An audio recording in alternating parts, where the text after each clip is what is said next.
अस्सलाम वालेकुम वरहमतुल्लाह। उम्मीद करता हूँ मेरे देखने वाले और सुनने वाले सब खैराफियत से होंगे और आपके जानवर भी सब ठीक ठाक होंगे। अल्लाह ताला आप सबका शौक़ सलामत रखे।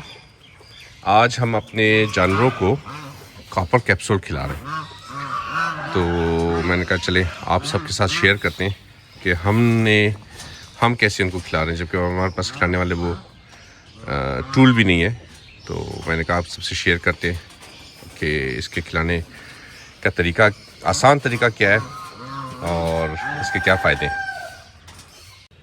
ये जी कॉपर कैप्सूल है, ये हम अपनी बड़ी बकरियों के लिए रखे हैं। हमने हमारे पास जो बकरियां हैं उनको जिनको हमने देने हैं वो ये कॉपर कैप्सूल बड़े वाले, और ये हैं बच्चों वाले।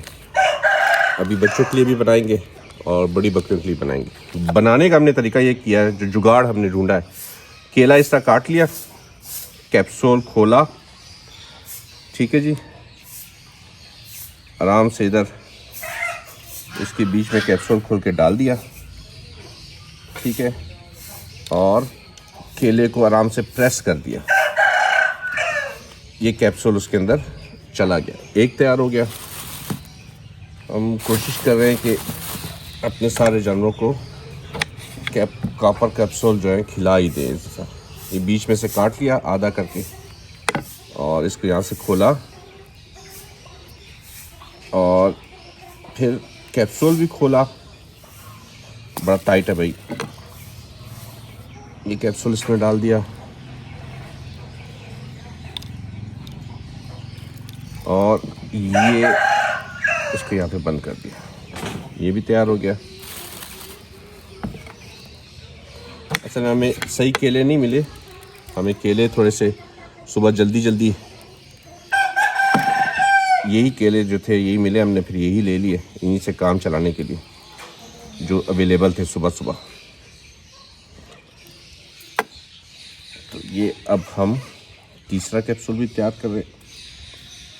हमने एक कैप्सूल खिलाने की कोशिश की, बकरी के साथ बड़ी ज़बरदस्ती करनी पड़ी, तो हमने कहा यार ये जुल्म है। ये एक जुगाड़ मेरे जहन में आया, मैंने ये अप्लाई किया और वो कामयाब हो गया। तो ये एक आसान तरीका है कॉपर कैप्सूल खिलाने का। केले को काट के और उसको जो है कैप्सूल को खोल के उसके अंदर आराम से हम अपने जानवरों को ऑफ़र कर सकते हैं और जानवर को पता भी नहीं चलेगा।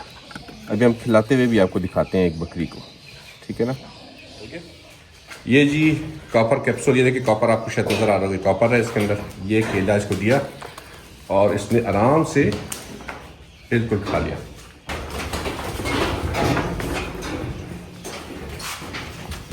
ये बच्चे ने खा लिया आराम से, ठीक है जी। ये एक और बच्चे के लिए, ओए बस ये एक की खुराक। ये दूसरे बच्चे ने खा लिया, ये तीसरे बच्चे ने खा लिया आराम से। ये हमारा बच्चा थोड़ा